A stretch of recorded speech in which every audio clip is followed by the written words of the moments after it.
Okay, part 3, which started from a pocket operator, bringing in a sample, then putting some drums over it with the SP, kind of collectively bringing it into the SP. Then I used my bass guitar. I wanted to put a bass over it. I could have played the bass into the SP, but that's one of the things about the SP that's hard, is that if you're using a live instrument, it can be challenging. Let me just leave it at challenging to get your recording exactly accurate. No, I do it on Koala, but even on Koala, it has its challenges. And most of that has to do with timing.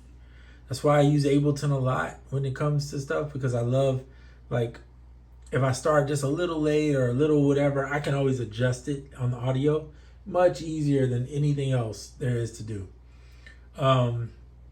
But it doesn't mean I can't do it in the SP. I can. It just takes a little more time. But generally speaking, I'm recording into a DAW because I don't finish music in gear as much as I wish I did. I'd be more prone to keep a lot of gear if I did that, but I don't because of that reason. It's usually like a starting point for me, and then I finish somewhere else. Same thing kind of with Koala. Sometimes I'll finish in Koala, but a lot of times I don't. I'll start, get parts together, and then I'll be like, all right, I got to put this in something to sequence it or arrange it.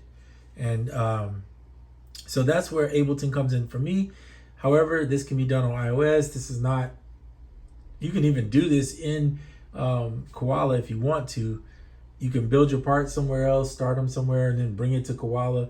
Go from Koala. I used to go from Koala on the phone to Koala on the iPad. I don't have the iPad anymore. Don't miss it, to be honest with you. A lot of the stuff I do now is on the iPhone first anyway, and then I'll start it there and then send it out to somewhere else. Kind of like this situation when I sent everything into the pocket operator. I used the iPhone first, send it to the pocket operator, then to the SP, then back over to here. I don't have to do that, but it just depends on where I start. Okay, I spent 2 minutes talking about that. So you'll see, here's the drums. All I did was pull the drums from just use mute groups on the SP, which is shift reverse.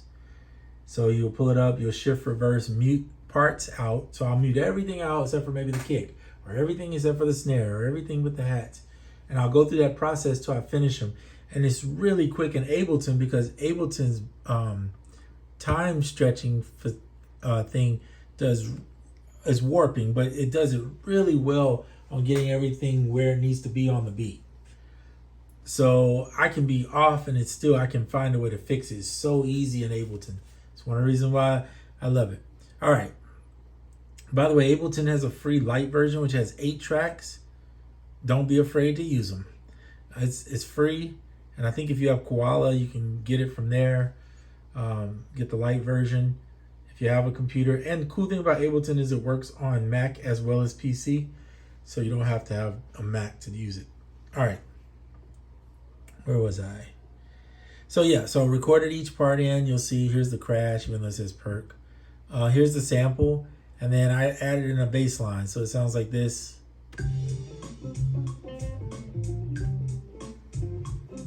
I've not mastered this yet, so it's real basic.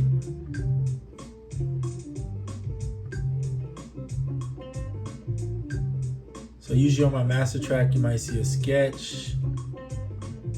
Kind of give it that cassette vibe. I'll use like a clean, subtle. And then I have a couple ways of course you can sit here and find your master chain, build one. This is Haze. I use it just so I get that natural stereo width. Most of the time, lately at least, when I'm doing a sample-based song, I don't want to spend a lot of time in here trying to master nothing. Isotope Ozone 9 Elements is a really great thing because it has this beautiful thing right here called Master Assistance. Now on the free version, it only does 3 things. It's basically the equalizer, the imager, and the maximizer. I think if you have the full version of it, this is the budget-friendly version. Full version, I want to say, does like 7 different things to make your track sound better. There's presets in here too if you feel like going through and trying to find all that. I use them occasionally, but lately not so much because I've been kind of not wanting to do that. All right, so back to the master track. So I'm going to run the master over this. Make sure it starts at the beginning. Just hit the master button. I usually do high intensity. I go next. It waits for me to play. As soon as I hit play.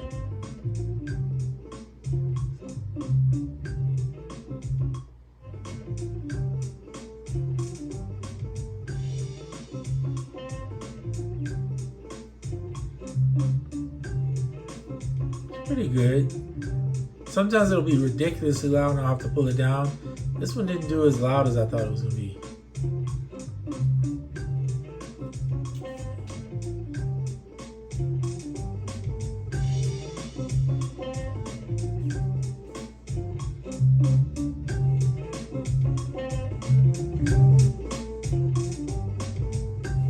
Okay. So there you have it. That's one way to do it. If you have the IK Multimedia and on iOS, there's a Lursen mastering console, which is actually really good. It's one of those things where you set it, make your little slight adjustments. They have presets that are really good. Bring in your song, you can do it that way. I know some people send it out to, oh Lord, I can't think of the name. But it's one of those things that kind of does it for free online.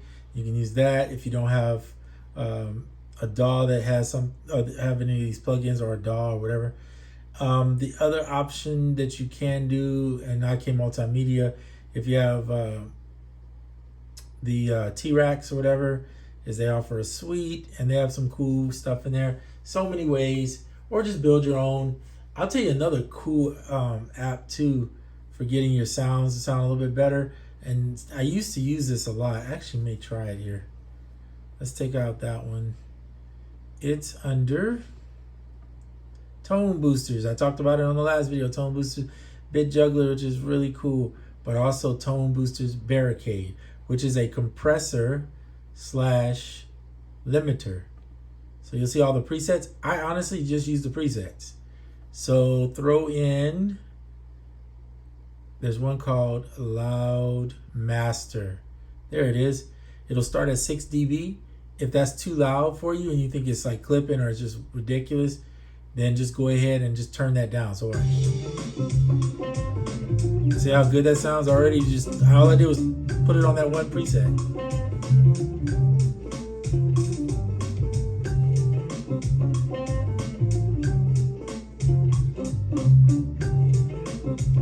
So it may be clipping a little.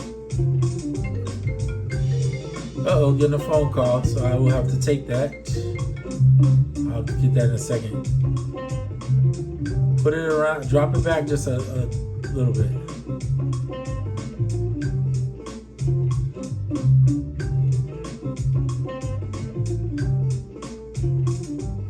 Sometimes I'll go to 3 decibels. Because I don't want it clipping. That sounds pretty good. I'm gonna leave it there.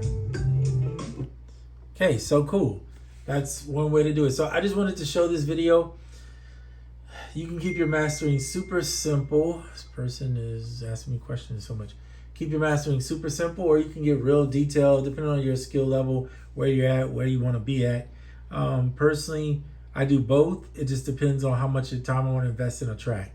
This track was just kind of for fun. I didn't really do it for the purpose of keeping it necessarily. So I probably won't spend a lot of time on it. But it was a fun track to kind of mess around with, taking it from the pocket operator to the SP, to put some drums on it that I want to put on it, and then bringing it on into here. And yeah, just having fun with it. All right, that's it for this video. Hope you enjoyed this little kind of part 3 or these little series I'm putting together. I'm just doing little things to show you the process, and I think it's fun if I keep them shorter versus having you watch a 20-minute video of me sitting there trying to do all this. All right, this one's gonna stay under 10 minutes. I'm about to end it right now. All right, on to the next one. I'm out.